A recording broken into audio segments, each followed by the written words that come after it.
Bismillah, alhamdulillah, salatu wassalamu ala sayyidina rasulillah wa ala alihi wa sahbihi mawalah. Assalamualaikum warahmatullahi wabarakatuh. uh, Dalam isu sekarang ni, kita berhadapan dengan COVID-19.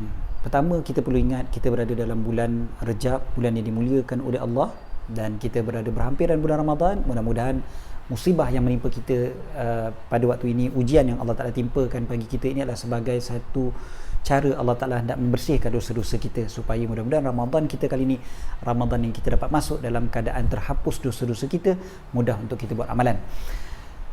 Saya suka menjawab ada beberapa persoalan. Pertamanya berkaitan masjid dan surau yang tidak lagi dibenarkan untuk kita solat berjemaah beramai-ramai di situ. Bukan tak ada solat jemaah, ada solat jemaah, tetapi yang dibuat hanyalah oleh imam dengan Bilal, dan kita pun patut solat jemaah juga, tapi solat jemaah lah di rumah masing-masing. Bermakna bukanlah tidak ada langsung solat jemaah dekat satu tempat, macam diwar-warkan kata apabila solat jemaah tidak berlaku di satu tempat maka Allah Ta'ala akan turunkan wabak, bencana dan sebagainya. Solat jemaah saya yakin berlaku di seluruh negara kita, bahkan makin banyak pula solat berjemaah yang dilakukan, alhamdulillah. Jadi kita tak patut mengatakan solat jemaah tidak ada dan sebagainya. Ada solat jemaah. Kemudiannya, boleh ke buat begitu? Jawapannya tentu sekali boleh, kerana dalam Islam kita pun dah tahu dah muzakarah khas kebangsaan pada beberapa hari yang lalu telah memutuskan pun perkara ni. Bukannya saya yang patut untuk menyatakan, tetapi itulah ramai di kalangan kita ni masih degil, lalu mengatakan, contohnya dia kata kita hanya takutkan Allah, kita tak takutkan virus. Orang macam ni kalau kita fikir-fikirkan, simple je. Adakah kita berani untuk mendedahkan diri kita kepada bahaya yang lain? Contohnya kita dah tahu dekat satu tempat tu ada singa, harimau, dekat zoo contohnya, kita pun sengaja masuk ke dalam tu, kita kata tak apa, aku takut Allah saja, aku tak takut harimau. Harimau ni makhluk Allah Ta'ala je. Kalau Allah Ta'ala kata mati, dekat mana-mana pun boleh mati. Itu bukan cara Islam. Bahkan kalau dia mati dia tu dikira sebagai membunuh diri. Jadi Islam ajar kita macam mana? Islam ajar kita supaya dipanggil al-akhdhu bil asbab. Tahu ada sebab-sebab yang menyebabkan kematian, sebab-sebab yang menyebabkan kemudaratan, sebab-sebab yang menyebabkan penyakit datang. Sebab-sebab itu tetap diiktiraf dalam agama kita. Bukan bermakna bila kita takut kepada Allah, jadi kita pun tak perlu risaukan perkara-perkara ini. Dalam Islam ada yang dipanggil sebagai al-khawf, ada satu lagi dipanggil sebagai al-khasyah. Dia ada makna-makna yang berbeza sebenarnya. Dalam bahasa Arab, dalam bahasa Melayu mungkin kita terjemahkan semuanya takut, tetapi ada perbezaan antara takutkan Allah dengan takutkan harimau. Takutkan Allah, kita makin nak dekat dengan Allah. Takutkan Allah, kita mentaati perintah Allah. Takutkan Allah, kita menjauhi larangan Allah. Itu bermaksud takut pada Allah. Tetapi berbeza dengan takut kita kepada singa contohnya. Takut pada singa, kita lari, kita tak pergi dekat dengan singa. Takut kepada virus, begitu juga. Takut bermakna kita lari, dan itu tak ada masalah langsung dalam Islam, dan ini diajar oleh Nabi SAW. Contoh kata takut pencuri contohnya kan. Dalam hadis yang popular, saya rasa sehari dua ni banyak orang bercerita tentang hadis tawakal contohnya. Bila ada seorang sahabat yang membiarkan untanya tidak diikat, Nabi tanya dia kata tak apa, dia tawakal pada Allah.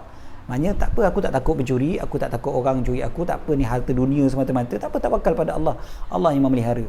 Apa kata Nabi SAW? Yang maksudnya adalah ikatlah untamu, kemudiannya bertawakal.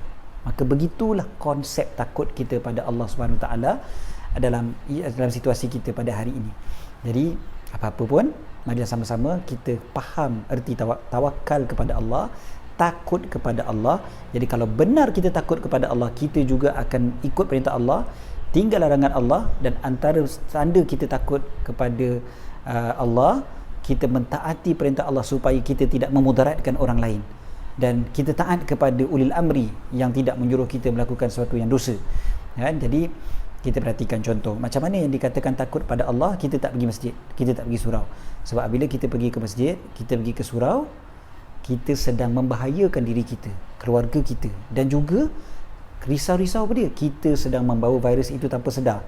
Ingat, COVID-19 ini dia tak terus menunjukkan simptom-simptomnya. Mungkin kita sudah membawanya kan, ataupun mungkin hari yang ataupun petang yang kita pergi ke masjid tu, waktu itulah baru simptom tu keluar.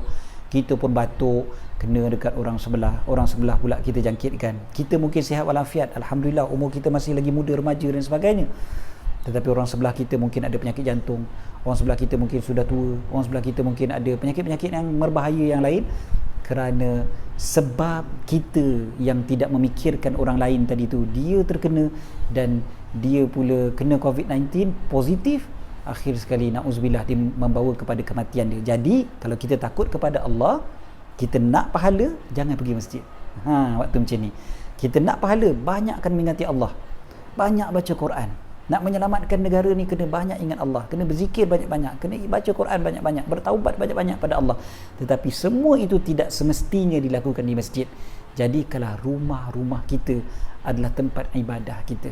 Bahkan Nabi SAW waktu biasa-biasa pun Nabi suka beribadah di rumah. Nabi suka solat sunat di rumah. Afdalu salatil mar'i fi baitihi illa al-maktubah. Sebaik-baik solat seseorang itu adalah di rumahnya, kecuali yang fardu. Maknanya apa? Maknanya Nabi juga banyak beribadat, solat sunatnya banyak gitu buat di rumah. Nabi kata jangan jadikan rumah kita macam kubur-kubur, senyap sunyi, tak ada orang dan sebagainya. Jadikan rumah kita ini penuh dengan bacaan Quran dan sebagainya. Bukan bererti kita tak pergi masjid bermakna terus kita tinggalkan agama Allah, tidak. Ya, tak pergi masjid, surau tutup, kita dapat pahala. Bahkan siapa yang biasa pergi masjid sebelum daripada ni, tiba-tiba sehari dua ni tak dapat datang masjid, 2 minggu tak dapat pergi ke masjid, kita percaya pada janji Nabi SAW, kita tak pergi masjid pun waktu tu kita dapat pahala macam kita pergi masjid. Kalau kita duduk seorang je kat rumah seorang je ustaz, tak ada orang lain, kat masjid berjemaah, jadi kita sembahyang seorang kat rumah dapat pahala jemaah juga. Komplit. Kalau tiap-tiap hari kita pergi majlis ilmu di masjid, tiba-tiba sekarang ni tak boleh pergi, ustaz pun tak boleh pergi masjid, kan? Macam mana? Jadi kita tengok dekat live dan sebagainya, kita dapat pahala duduk dalam majlis ilmu. Betapa baiknya Allah SWT pada kita. Jadi apa kata, kita ikut nasihat yang diberikan oleh pakar-pakar perubatan kita, dan kita ambil iktibar daripada apa yang berlaku, banyakkan mengingati Allah, bertaubat pada Allah. Mudah-mudahan bila kita taat apa yang disebutkan oleh pemerintah pada waktu ini, itu juga adalah cara untuk kita mendapat pahala daripada Allah. Kalau kita mati kita dalam keadaan beribadah kepada Allah Subhanahu Wa Taala. Cukup setakat tu, insya-Allah ada lagi video-video yang lain kita akan sebutkan tentang contohnya bahaya membuat sesuatu amal tanpa ilmu dan sebagainya. InsyaAllah di lain kali. Aku qauli hadza wa astaghfirullahal azim li wa lakum. Wassalamualaikum warahmatullahi wabarakatuh.